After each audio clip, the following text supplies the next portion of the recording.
Hey guys, welcome back. I hope you are having an amazing day. Let's get right into the stories. The first one is a pro-revenge story. Let me start by saying I'm a military vet who got injured over in Afghanistan. Doesn't make the story any more important, but it's relevant, so there it is. I used to work for this guy, Max, who owned a bunch of businesses and was loaded, the richest dude in our tiny town. To give you some context on how I ended up there, I'll try to keep it brief before diving into the juicy bits. I joined up before even finishing high school thanks to a late birthday and all that. Picked a career path I thought I'd dig. Became a mechanic since I love tinkering with stuff. The sign-on bonus was sweet too. Went through basic, only spending cash on necessities, so I managed to save up a nice chunk from my bonus and first year's pay. Most kids my age would have blown it, but I invested in stocks, Bitcoin, even paid off my parents' mortgage. A couple of deployments later, the other half of that bonus, and really the only thing I splurged on outside of necessities, was my hot rod. Long story short, when I got out, I was pretty comfortable financially, even after an ugly divorce took a bite. Don't get me wrong, I wasn't rolling in dough, but thanks to cashing out stocks in the split and, well, you know how Bitcoin turned out over the last couple of decades. After the divorce, I worked to rebuild what I'd lost, mainly just keeping busy since I love wrenching.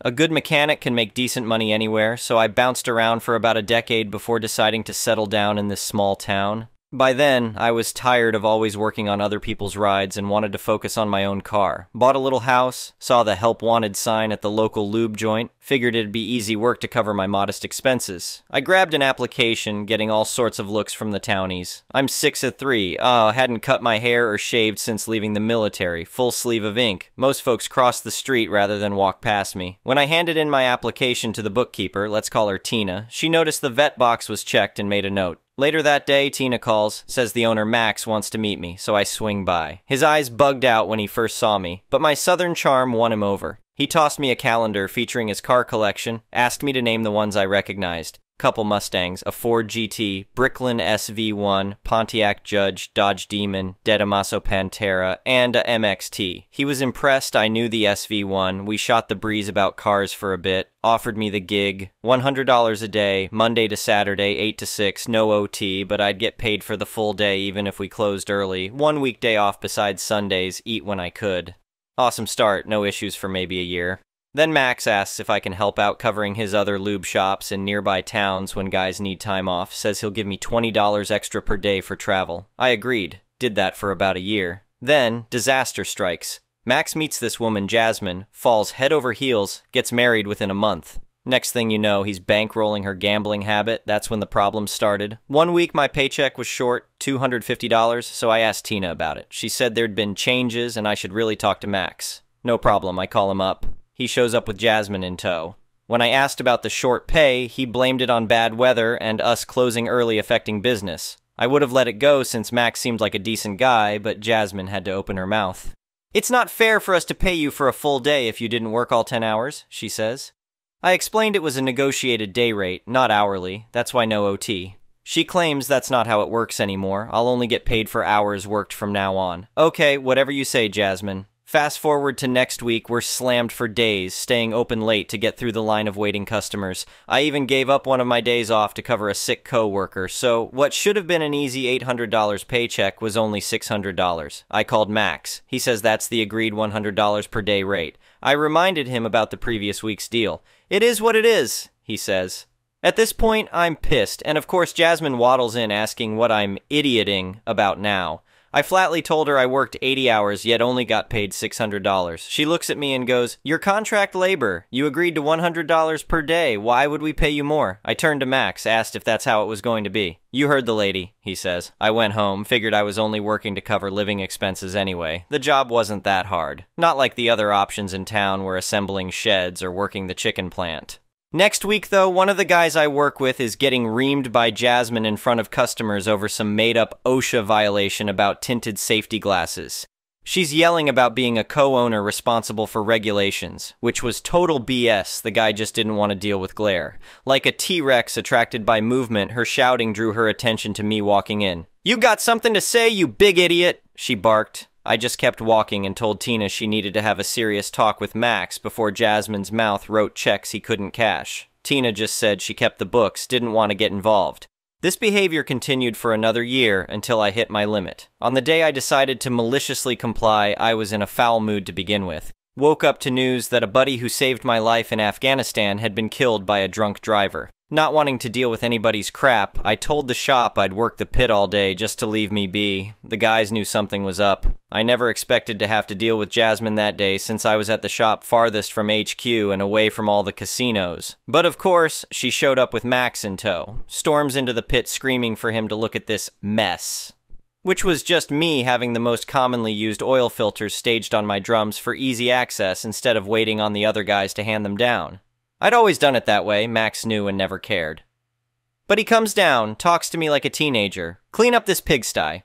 I shook my head, told him today wasn't the day and to move on, take her with him. Well, that set Jasmine off. Thought it was the highest disrespect to her and Max as co-owners. Max told me if I didn't like it, I was free to leave. So I left. But that wasn't the end. That was just the first flap of the butterfly's wings before an F5 tornado hit. Next day, Max calls asking me to swing by HQ on my way home. I figured maybe he'd apologize after one of the guys filled him in on why I was so on edge. Nope, that's not what it was about at all. Max was calling me in to inform me that for the next 6 months I'd be on probation for my actions. For those 6 months, I'd only get paid $50 per day and no travel pay for working other shops. I asked if he was serious, really considered what he was doing here. That's when Max showed his true colors, said I was lucky he didn't fire me outright for my constant disrespect toward him and co-owner Jasmine. How if he didn't pity me as a struggling disabled vet, I never once discussed finances with anyone there, he seemed to base that solely on my appearance, he'd have canned me long ago. Something in me just snapped at that point and I started laughing in his face. He asked what I found so funny. I stood up to my full height, stepped toward him like a drill sergeant about to smoke a private, and said, "You should reconsider your life choices and who you go into business with." Then Max says, "What, you gonna sue me or something? Go ahead if you think you can afford it on whatever pittance the VA pays, maybe $1,000 a month. I know how bad you need this job." Suing wasn't my original plan, but that lit the fuse on my malicious compliance. I'm always a soldier ready for war. Called a labor lawyer that same day, paid the $3,000 retainer, and started the lawsuit for unsafe work conditions, unpaid OT, minimum wage violations, all while continuing to work there. It was glorious, but still not enough. Took about those 6 months of probation for the lawyer, a former Marine, so I think he knew what I was up to get all the paperwork in order. Once it was ready, he filed it and had Max and Jasmine served right at the main shop while I was working. They read through the docs, process server stuck around to witness what I knew was coming. Soon as they realized I was suing them, Max shouted he should kick my ungrateful ass, Jasmine screamed that I was ducking fired and called me a pussy, said she bet I wasn't even really in the military. Process server got it all on record, gave it to my lawyer who added unlawful termination to the suit since you can't fire someone for suing you. Nicely played. Next day, I opened up my own lube shop car wash combo and started recruiting my former co-workers at better pay plus commission. They were happy to join the lawsuit against Max too, my lawyer added them all. 2 years down the road, after subpoenas for security footage, financial records going back 5 years, sworn testimonies, it went to mediation. Max and Jasmine offered a measly $5,000 to split between the 15 of us when that didn't even cover the unpaid OT we were owed. We declined. Then our Apache helicopter rolled in, delivered by the IRS to my lawyer after he'd requested the company's tax docs. See, Sly Max had set up each lube shop as its own LLC with separate tax IDs and employment records. Thought he was being smart, him and Jasmine filed for a tax credit at each of the 6 shops for employing a veteran, me, claiming I was a full-time employee working at least 36 hours per week at $12 an hour. Government gives that break to biz's hiring vets. At the next mediation, my lawyer lays out the IRS reports for their lawyer and the mediator. 20-minute discussion later, Max and Jasmine come back agreeing to our full demand. $4,000 in unpaid OT split between us 15, all legal fees plus a separate $2,000 settlement pure shop for the unlawful termination since I was on the books as an employee at all 6 places, as well as back wages for those 6 months. I was only paid $5/hour probation rate. Only thing they wanted was a gag order keeping everything confined to the mediation room. We all signed, took our checks. But somehow, their tax paperwork found its way into just the right hands at the IRS, who decided to audit Max and Jasmine and opened a tax fraud investigation against them. Beautiful.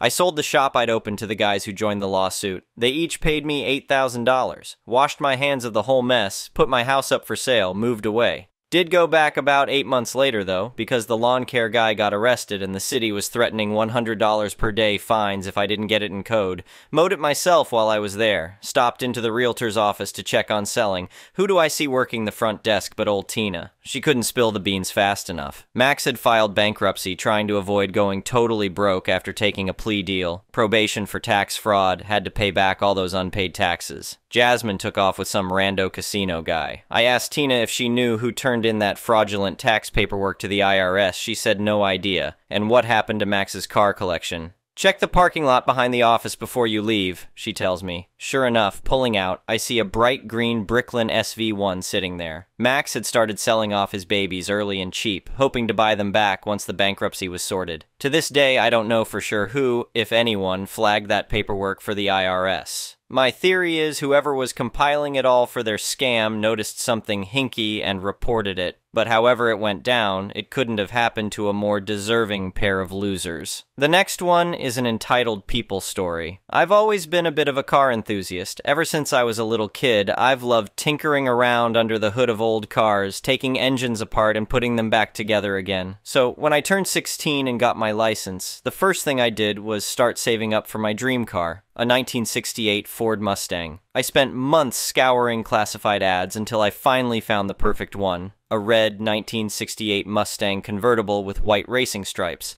She needed some work, but I could see the potential there. I negotiated a good price with the seller and towed her home, eager to get started on the restoration. For the next 2 years, I poured my blood, sweat, and tears into that car. I rebuilt the engine, redid the interior, gave her a brand new paint job. By the time I was done, she looked like she had just rolled off the factory floor. Her cherry red paint gleamed in the sun, and the rumble of her V8 engine gave me chills.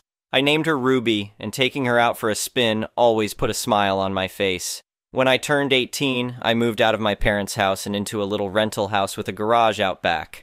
Ruby immediately took up residence there, safe and sound. My landlord didn't mind me working on cars as long as I didn't make too much noise. Things were great for the first few months. I'd tinker with Ruby on weekends, taking her out for cruises around town. But then my neighbor Bill moved in next door. Bill was an older guy, retired. He liked to drink and he liked to party loud and late into the night. I tried to be polite and not complain too much, even though his music would shake my walls until 3 or 4 a.m. The real problem was the big oak tree in Bill's backyard. It sat right on the property line between our two houses and the branches hung over onto my side. That thing was tall as a house, with a massive trunk that must have been as old as the neighborhood itself. Bill clearly didn't maintain it at all. There were dead branches everywhere, just waiting to fall. I mentioned it to him once, politely suggesting he might want to get an arborist out to take a look at it. But Bill brushed me off, said it was his property and none of my concern. After that, I kept my mouth shut, but it made me nervous every time the wind blew. I parked Ruby as far from that tree as I could, just to be safe. One night, a huge thunderstorm blew through. The wind was howling loud enough to wake the dead.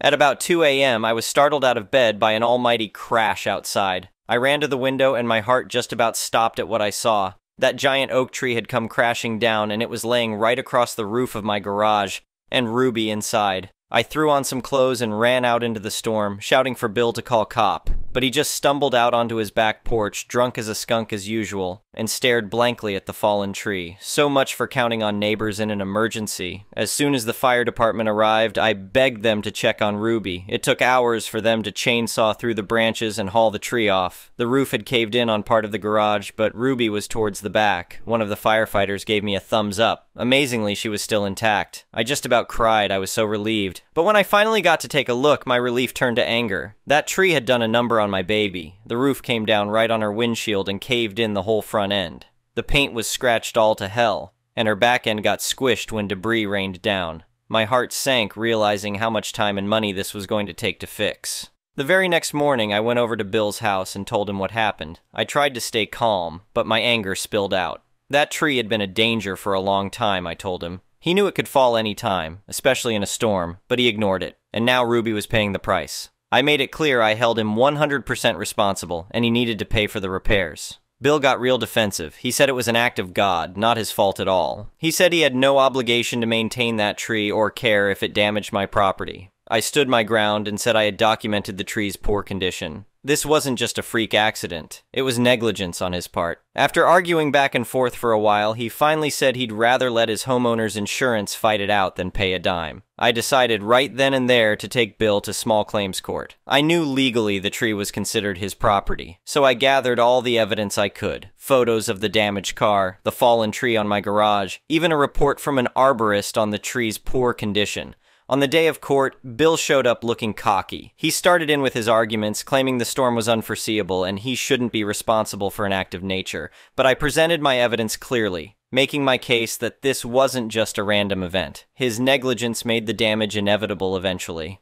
The judge listened carefully and examined all the evidence. In the end, he agreed with me. Bill was clearly liable based on the documentation showing the tree's poor, dangerous state. He ordered Bill to pay not just for Ruby's repairs, but also the garage repairs and even the cost of my rental car while Ruby was in the shop. Bill looked like he wanted to punch a wall when they read the verdict. I tried not to look too smug as I shook his hand and said I looked forward to getting my check. As frustrating as the whole ordeal was, I actually enjoyed sinking my hands into Ruby again to fix her up. It took me a couple months of scouring junkyards to find the right replacement parts. But when all was said and done, she looked good as new. Bill avoided me like the plague after he begrudgingly paid up. But I didn't care. I was just happy to have Ruby back in fighting shape after her run-in with that tree, and I learned an important lesson. Document everything when it comes to dealing with careless neighbors. The next one is a petty revenge story. Just found out my mother-in-law is gossiping about me. My husband and I have had a horrible year in our marriage. Apparently my husband called his dad asking for some advice. The dad shared those details with MIL, who is sharing them with the rest of the family. Specifically, private information that is somewhat embarrassing to me, most definitely humiliating. Husband definitely feels violated because it's ridiculous any of that convo would be repeated to anyone other than maybe a pastor or counselor. I am now no contact full block, but husband is one of 5 and we vacation with the whole family for a week every year. We look forward to seeing his siblings and our nieces, nephews. Our kids love these vacations and we will definitely still go for them. I cannot wait to get her back. I'm planning to get extra large granny panties, a Snickers bar, and make a little craft out of the 2 items after melting the bar, then leave them on the ground by her camper or maybe her vehicle. I'm also planning to purchase small little plastic penises and drop on the ground here and there by her camper. Also fart spray, possibly on her jacket or folding chair. Definitely a fake turd. Not sure how I will use that one yet. It's going to be amazing. She's the most uptight, cold Christian woman I've ever met. She'll be mortified. The next one is a malicious compliance story. This story takes place over a decade ago when I was a student. Despite the passage of time, it still brings a smile to my face. The curriculum I was part of is specific to my country. It's a 2-year intensive program that typically leads to admission to the best schools like similar programs. It was hosted by a public high school, which also had a large population of regular students. Importantly, it was heavily STEM-oriented. The high school, located downtown in a large urban area with little else around, had a lunchroom and boarding facilities mainly used by students in this program, as the majority of regular high school students lived locally. When I arrived, the pricing structure was as follows. Boarding students paid a fixed price of about €62 per week, which covered the room and all meals from Monday morning through Saturday morning. Other students could purchase lunch for approximately €4.30 per meal using a prepaid card. I don't recall the exact prices, but it was in this range. In January of my second year, all boarding students were required to attend a meeting about a new pricing structure that would separate charges for each item. The room would now cost €29 per week. Lunches and dinners would each cost €4.20. Breakfast would cost €2. Overall, this was intended to represent a 2% increase, which was presented as negligible. However, the key phrase here is across the board. The school administration seemed to underestimate our mathematical abilities. Any good STEM student could immediately see that this change would now bring the weekly cost to €82, a 33% increase. Naturally, this caused an uproar. The remainder of the meeting involved repeatedly hearing, "It was approved by the school board," as if boarding students had any representation there. The parents lived too far away, and the students were too busy. Of course, other parents and non-boarding students approved of the change because it essentially meant a discount for them. Despite the complaints, we were stuck with the new pricing structure. However, if we didn't attend meals, we wouldn't have to pay for them, right? Remember, the school was downtown, where numerous meal options were within walking distance and at lower prices. Some students even stocked their rooms with breakfast items. As a result, the kitchen was drowning in unused stock and hemorrhaging money. Since the school was publicly funded, the food purchasing process couldn't be adjusted on a weekly basis. Within a few weeks, the administration reverted to the old pricing structure, though slightly higher, around 65 euros per week if I recall correctly. I still consider it a victory. Thank you for watching. I would really appreciate it if you could like the video and subscribe to our channel if you haven't already. We'll see you again tomorrow.